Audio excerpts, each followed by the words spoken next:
ये कहानी एक जेनिफर नाम की लड़की के ऊपर आधारित है। जेनिफर शहर से दूर एक शांत जगह पर जाती है ताकि वो अपनी बुक लिख सके। फिर वो एक स्टोर में जाती है और एक आदमी से मिलती है ताकि वो उससे अपनी केबिन की चाबी ले सके। फिर वो आदमी उसे चाबी देता है और वहाँ जाने का रास्ता भी बताता है। अब रास्ते में जेनिफर एक गैस स्टेशन में पेट्रोल भरने आती है। तभी वहाँ पर दो बदमाश लड़के जेनिफर को घूरता रहता है। उन दोनों के नाम एंडी और स्टैनली होता है। तभी वहाँ पर एक वर्कर जेनिफर की मदद करता है। फिर वो जेनिफर को पूछता है कि वो यहाँ पर कहाँ रुकी है। इस पर जेनिफर कहती है कि वो यहाँ पर पास में ही एक केबिन में रुकी है। फिर वो अपनी केबिन में पहुँचती है जो कि पूरे जंगल के बीचों बीच था और ये जगह पूरा शांत था। फिर जेनिफर अपनी बुक लिखने लग जाती है। फिर रात में वो जब अपनी फ्रेंड से बात कर रही थी तब अचानक उसे केबिन के पीछे से आवाज आती है। फिर जब वो वहाँ जाती है तब वहाँ पर उसे एक रूम दिखाई देता है जिसका दरवाजा खुला था।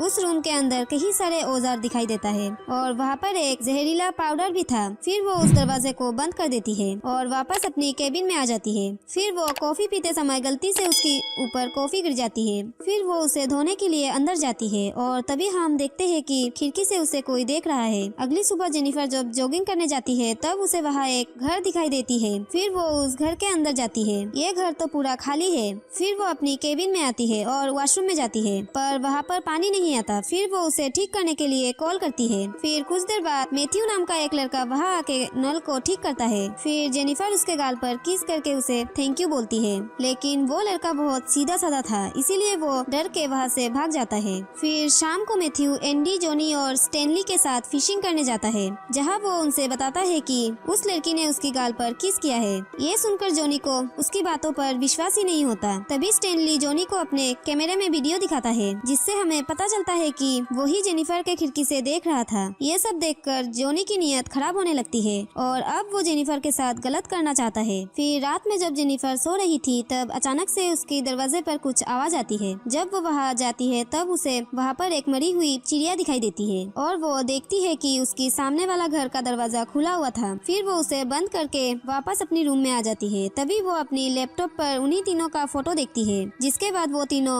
वहाँ आकर उसे घेर लेते हैं। ये देखकर जेनिफर उसे कहती है कि उसका बॉयफ्रेंड यहाँ पर आने वाला है इसीलिए वो यहाँ से चले जाए। इस पर जॉनी कहता है कि मुझे पता है यहाँ पर तुम्हारा कोई भी बॉयफ्रेंड नहीं और तुमने मैथ्यू के गाल पर किस भी किया था। जेनिफर उससे कहती है कि वो उसे बस थैंक यू बोलने के लिए किया था। ये सुनकर जेनी कहता है कि वो शहर की लड़कियों को अच्छी तरीके से जानता है और वो जानता है कि उन्हें क्या चाहिए होता है। तभी वो उसे दारू की बोतल देता है और उसे पीने के लिए कहता है, लेकिन जेनिफर ये नहीं करना चाहती थी। तभी वो उससे कहता है कि अगर ये पी लेगी तो वो लोग यहाँ से चले जाएंगे। इसे सुनकर जेनिफर वो दारू पीने लगती है लेकिन फिर भी वो लोग यहाँ से नहीं जाते हैं। तभी जॉनी एक बास्केटबॉल बैट को उसकी मुंह पर लगाता है और उसे मुंह खोलने के लिए कहता है और फिर उसके साथ बदतमीजी करने लगता है। लेकिन मैथ्यू को ये सब अच्छा नहीं लग रहा इसीलिए वो ये सब देख नहीं पाता। फिर इसी बीच जेनिफर अपना बैग से स्प्रे निकालकर एंडी की मुंह पर स्प्रे कर देती है और वहाँ से भागने लगती है और भागते भागते सुबह हो गई है और उसे दो लोग मिलते हैं जिसमें से एक वही आदमी था जिसने उसे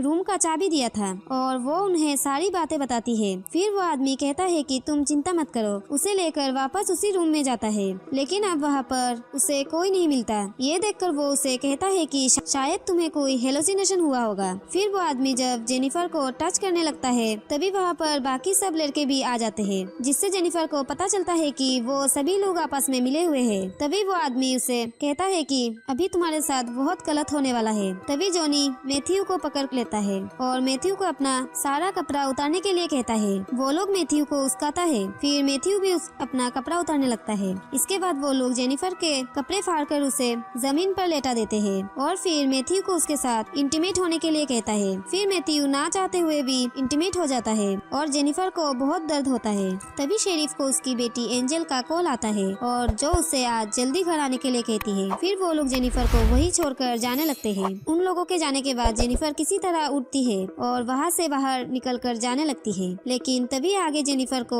वो पांचों फिर से मिल जाती है क्योंकि अभी भी उनका मन नहीं भरा था। तभी वो लोग उसे पकड़कर नीचे लेटा देते हैं और एक एक करके उसके साथ रेप करने लगते हैं और फिर जब उसका मन भर जाता है फिर वो लोग उसे ऐसे ही छोड़कर जाने लगते हैं। फिर ये सब होने के बाद अब जेनिफर पागल सी होने लगती है। अब फिर जेनिफर जब एक पुल के पास पहुंचती है तब वो पांचों फिर से उसे मारने के लिए वहाँ आ जाते हैं पर तभी जेनिफर पानी में कूद जाती है। फिर उन पांचों को जेनिफर कहीं नहीं मिली। घंटों तक उसकी बॉडी का पानी के ऊपर आने का इंतजार कर रहे थे, लेकिन जेनिफर का बॉडी ऊपर नहीं आती। शेरिफ ये देखकर उन सब लोगों को कहता है कि तुम्हें जेनिफर के ऊपर नजर रखनी होगी, अगर वो यहाँ से भाग गई तो हम सब मुसीबत में पड़ सकते हैं। फिर वो जेनिफर के सारी चीजों को जला देता है ताकि कोई सबूत ना रहे कि वो यहाँ पर आई थी। फिर रात को शेरिफ अपना घर आता है और अंदर जाकर अपनी बेटी से मिलता है, जहाँ उसकी बेटी उसे सरप्राइज देती है कि वो अवेयरनेस प्रोग्राम के लिए सिलेक्ट हो गई है। फिर अगले दिन शेरिफ वो लौटा देता है और वो आदमी उसे पूछता है कि क्या वो लड़की यहाँ से चली गई है। इस पर वो जवाब देता है कि हाँ। अब ये सभी हर दिन जेनिफर को ढूंढने लगते हैं, लेकिन उन्हें वो कहीं नहीं मिलती। फिर दूसरी तरफ मैथ्यू को ये सब गंदे काम करके गिल्टी फील हो रहा था। फिर एक दिन वो आदमी शेरिफ को कॉल करता है और कहता है कि उसे जेनिफर की बहन का कॉल आया था, जो कह रही थी कि जेनिफर अभी तक वापस अपने घर नहीं आई, क्या तुमने उसके साथ गलत किया? तभी शेरिफ कहता है कि नहीं। अगली सुबह स्टैनली भागता हुआ एंडी और जॉनी के पास आता है और उन्हें बताता है कि कैमरा चोरी हो गया है और उस कैमरे में जेनिफर की वीडियो टेप्स थी। ये सुनकर उन लोगों के बीच लड़ाई हो जाती है। फिर रात को जब जॉनी अपने रूम में था तभी उसे अपने दरवाजे पर कुछ आवाज आती है। जब वो वहाँ जाता है तो उसे वहाँ पर एक मरे हुए चिड़िया दिखाई देती है। ये देखकर वो सोचता है कि स्टैनली और एंडी उसके साथ प्रैंक कर रहे हैं। तभी उसे फिर से वही आवाज आती है और वहाँ जाने पर उसे जेनिफर के एक चप्पल मिलती है, जिससे देखकर वो काफी घबरा जाता है। तभी उसे झाड़ियों में से कुछ आवाज आती है। जब वो वहाँ जाता है तब उसे मैथ्यू के रबर बैंड मिलता है, जिससे उसे लगता है कि मैथ्यू ये सब कर रहा है। अगले दिन शेरिफ जब अपने घर जाता है तो उसकी वाइफ उसे गिफ्ट देके उसे कहती है कि ये किसी ने तुम्हारे लिए भेजी है, जिसके अंदर एक कैसेट था। फिर जब शेरिफ उस कैसेट को देखता है तब वो समझ जाता है कि इसमें जेनिफर की वीडियो है। ये देखकर वो काफी डर जाता है और उन लड़कों के पास जाता है। वो स्टैनली को पीटता है और कहता है कि तुम्हें वो वीडियो रिकॉर्ड करने की क्या जरूरत थी। तभी जॉनी भी कहता है कि कल रात उसे भी कोई परेशान कर रहा था और उसे लगता है कि ये सब मैथ्यू ही कर रहा है, क्योंकि मैथ्यू ही जेनिफर की मौत से गिल्टी फील कर रहा है, इसीलिए वही हम सबको डराना चाहता है। फिर शेरिफ मैथ्यू को ढूंढने के लिए कहता है। फिर शेरिफ उस आदमी के पास जाता है और उसे मार देता है, क्योंकि वो आदमी उन लोगों पर शक कर रहा था। इधर मैथ्यू जेनिफर के घर जाता है और उसे याद करने लगता है और फिर तभी उसे जेनिफर का आवाज आती है, जिससे वो ऊपर जाता है, पर तभी वो सीढ़ियों से नीचे गिर जाता है और बेहोश हो जाता है। फिर जब उसकी आँख खुलती है तो वो खुद को एक खाली सुनसान घर में पाता है और जेनिफर उसके सामने एक सोफे पर बैठी हुई थी। फिर वो उसे अपने पास बुलाती है और कहती है कि मुझे पता है कि तुम गिल्टी फील कर रहे हो। फिर मैथ्यू उसे माफी मांगता है और कहता है कि मैंने ये सब जानबूझकर नहीं किया। तभी जेनिफर उसके गले पर रस्सी डाल देती है और कस के पकड़ लेती है और मैथ्यू बेहोश हो जाता है। इससे हमें पता चलता है कि जेनिफर अब पूरी तरीके से ठीक हो गई थी और वो इन सब से बदला ले रही थी। फिर शाम को एंडी और स्टैनली मैथ्यू को ढूंढने लगते हैं। फिर एंडी उस सुनसान घर में जाता है जहाँ पर उसने एक गद्दा दिखता है। यहाँ पर स्टैनली के सामने जेनिफर आ जाती है और जब वो उसे मारने के लिए आगे आ रहा था तब उसका पैर एक ट्रैप में फंस जाता है, जिससे वो चिल्लाकर एंडी को बुलाने लगता है। जब एंडी वहाँ पर आता है तो स्टैनली कहता है कि जेनिफर अभी जिंदा है। तभी जेनिफर पीछे से आकर एक बास्केटबॉल बैट से अटैक करके उसे बेहोश कर देती है। फिर एंडी को जब होश आता है तो वो देखता है उसे एक लकड़ी के साथ बांधकर बाथ टब पर लेटा कर रखा था। तभी जेनिफर टब में पाइप के सहारे पानी भरने लगता है। उधर स्टैनली को उसने एक पैर पर बांध के रखा था। तभी वो उसके सामने वीडियो बनाने लगती है और उसे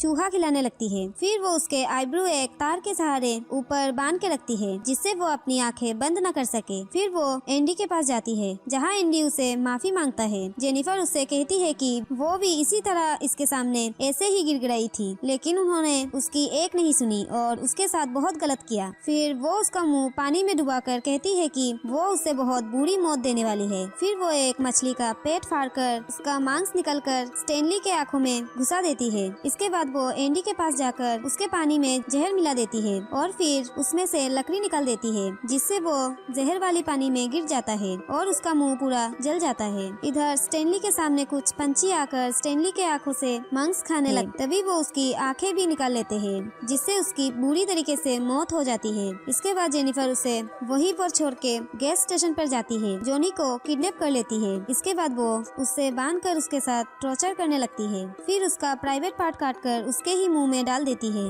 इसके कारण जॉनी की भी मौत हो जाती है। फिर उधर शेरिफ के पास उसकी वाइफ का कॉल आता है, जो उससे कहती है कि उसकी बेटी के एक टीचर उसके घर में आई है। ये सुनकर शेरिफ अपने बेटी को फोन फोन उस टीचर के पास देने के लिए कहता है और वो टीचर और कोई नहीं बल्कि जेनिफर ही थी। जेनिफर फोन पर उसे अपना नाम बताती है। उसकी नाम सुनकर शेरिफ हैरान हो जाता है। तभी जेनिफर उसका फोन काट देती है और उसके बेटी को लेकर वहाँ से चली जाती है। फिर जब शेरिफ घर पहुँचता है तो उसकी बेटी वहाँ से जा चुकी थी। उसकी वाइफ बताती है कि उसकी टीचर उसे प्लेग्राउंड में ले गई है। फिर जब शेरिफ वहाँ जाता है तो उसकी बेटी वहाँ नहीं थी। तभी गाड़ी में जेनिफर उस पर हमला कर देती है और उसे किडनैप करके वहाँ से ले जाती है। फिर जब शेरिफ होश में आता है तब जेनिफर उसके पीछे उसकी ही गन घुसा देती है और जब शेरिफ उसे खुद को जाने देने के लिए कहता है तो वो गन को थोड़ा और अंदर घुसा देती है और कहती है कि उससे भी ठीक ऐसे ही फील हुआ था जब उसने उसका शोषण किया था। तभी शेरिफ उससे अपनी बेटी के बारे में पूछता है। तब वो उसे कहती है कि अगर तुम्हारी बेटी के साथ कोई ऐसा करे तो तुम क्या करोगे। इस पर वो कहता है कि मैं तो उसे मार ही डालूंगा। जेनिफर कहती है कि वो भी ठीक ऐसे ही करने वाली है। फिर वो गन की ट्रिगर में एक रस्सी लगाती है और उस रस्सी का दूसरा सिरा वो बेहोश पड़े मैथ्यू के हाथ में बांध देती है ताकि जब उसे होश आए तो वो ट्रिगर दब जाए, जिसके बाद वो बाहर जाकर बैठ जाती है। उधर जब मैथ्यू को होश आता है तो वो शेरिफ को देखकर हैरान हो जाता है। शेरिफ उसे हिलने से मना करता है। तभी मैथ्यू अपना हाथ हिला देता है और गोली चल जाती है और शेरिफ की वहीं पर ही मौत हो जाती है और इसके साथ ये मूवी यहीं पर एंड हो जाती है। अगर आपको ये मूवी अच्छी लगी हो तो चैनल को सब्सक्राइब करके हमारे साथ जुड़े रहे। मिलते हैं अगले वीडियो पर, तब तक के लिए बाय बाय।